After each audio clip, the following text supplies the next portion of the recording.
قرب قیامت میں اللہ کے نبی صلی اللہ علیہ وسلم نے فرمایا قرب قیامت کی ایک علامت یہ ہے کہ لوگ زمین میں دھنسیں گے. اور عائشہ رضی اللہ عنہ فرمانے لگیں یا رسول اللہ کیا جب اس امت کے اندر بھی ہوگا؟ فرمایا ہاں، اس امت کے اندر خسف بھی ہوگا، چہروں کی شکلیں بھی بدل جائیں گی اور آسمان سے پتھر بھی برسیں گے.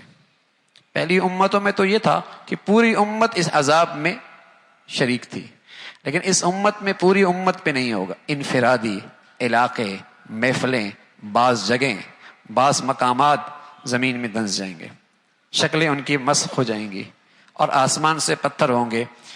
تو عائشہ فرمانے لگے یا رسول اللہ انہلک وفینا الصالحون، اس امت کے نیک لوگ بھی موجود ہوں گے پھر بھی یہ ہلاکت ہوگی؟ فرمایا ہاں، اذا ظہر الخبث، جب گندگی زیادہ ہو جائے گی تو پھر اللہ کی یہ پکڑ آئے گی. پھر رسول اللہ صلی اللہ علیہ وسلم نے اپنی زبان میں بتایا کہ یہ خسف کب ہوگا، زمین میں دھنسنا قرب قیامت میں کن گناہوں پر ہوگا؟ تو فرمایا المجاہرہ بالغناء والرفث، جب ناچ گانا کھلے عام ہونے لگ جائے گا، جب ناچ گانا کھلے عام ہو جائے گا، والمغازف، اور آلات موسیقی کھلے عام ہو جائیں گے، وشرب الخمور، اور شرابیں کھلے عام پی جائیں گی. عمران ابن حسین فرمانے لگے رضی اللہ تعالیٰ عنہ رسول اللہ صلی اللہ علیہ وسلم نے فرمایا فی هذه الامہ خسف ومسخ وقذف، اس امت کے اندر بھی زمین میں دھنسنا ہوگا، شکلوں کا مسخ ہونا ہوگا، آسمان سے پتھروں کا بارش ہوگی. لیکن کب یا رسول اللہ؟ مسلمانوں میں ہوگا. آپ نے فرمایا ومتى ذلک، اس کے علاوہ کون اور اس کے علاوہ کس پر؟ فرمایا جب یہ مسلمان اسلام کے نام لیوا، اذا ظہرت القینات والمغازف وشربت الخمور، گانے بجانے والیاں اور آلات موسیقی کی جب کثرت ہو جائے گی اور شرابیں پی جائیں گی، پھر اس امت کے اندر بھی زمین میں دھنسنا ہوگا.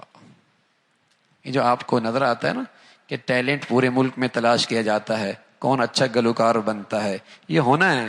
اس لیے کہ قرب قیامت میں دھنسنا بھی تو ہے. جب تک یہ ٹیلنٹ تلاش نہیں ہوگا اس وقت تک یہ عام کیسے ہوگا؟ ٹیلنٹ تلاش کیا جاتا ہے نا، اور دانش گاہوں کے اندر، تعلیمی گاہوں کے اندر بھی کلاسز دی جاتی ہیں. اس نسل کو اب اسی کی ضرورت رہ گئی ہے. ناشتہ کہتا ہے، گاتا کیسا ہے. پہلے میں اپنے بچوں کو اللہ کا نام سکھاتی تھی، اور جب وہ گنگناتا ہے تو کہتے ہیں بچے میں ٹیلنٹ بہت ہے. جب وہ گنگناتا ہے اماں کے سامنے ناچتا ہے، ٹیلنٹ بہت ہے. پہلے مائیں بسم اللہ پڑھاتی تھیں، اللہ کا نام سکھایا کرتی تھیں، اللہ کی بات سکھایا کرتی تھی.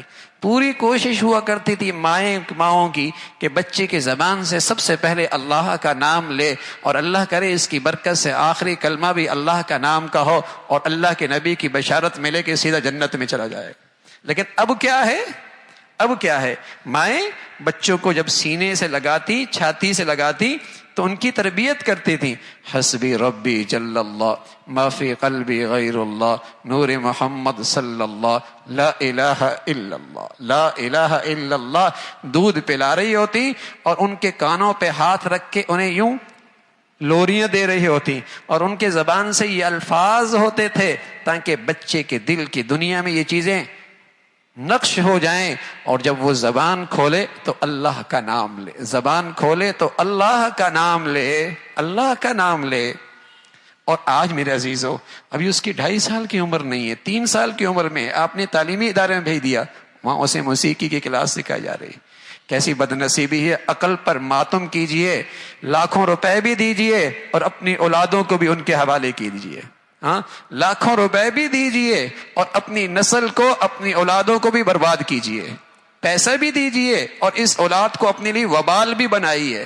کیا دولت تھی اولاد جو مسلمانوں کے لیے صدقہ جاریہ تھی، اور بہترین زندگی کی صلاحیتیں اس کے اندر پیدا کرنے کا موقع تھا.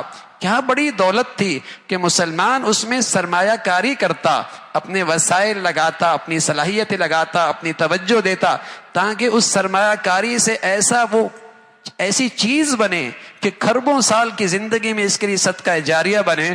اور دنیا کے چند ٹکوں کی خاطر اس کی آخرت بھی برباد کرتا ہے اور اپنی بھی آخرت برباد کرتا ہے، اپنی بھی آخرت برباد کرتا ہے.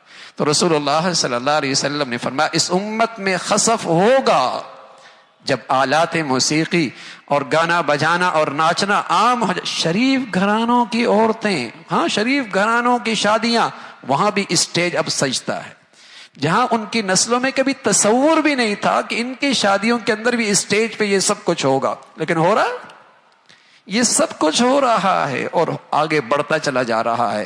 تو ہاں ہوگا، اس لیے کہ قبر قیامت میں زمین میں دھنسنا بھی تو ہے، مرنا بھی تو ہے. ہاں یہ قیامت کی شکل بھی پوری تو ہونی ہے. اللہ رب العزت ہمیں، ہماری نسلوں کو، ہماری اولادوں کو ان فتنوں سے اور ان گندگیوں سے ہمیشہ محفوظ فرمائے، اور اللہ اپنی ناراضگی سے، غضب سے ہمیشہ محفوظ فرمائے.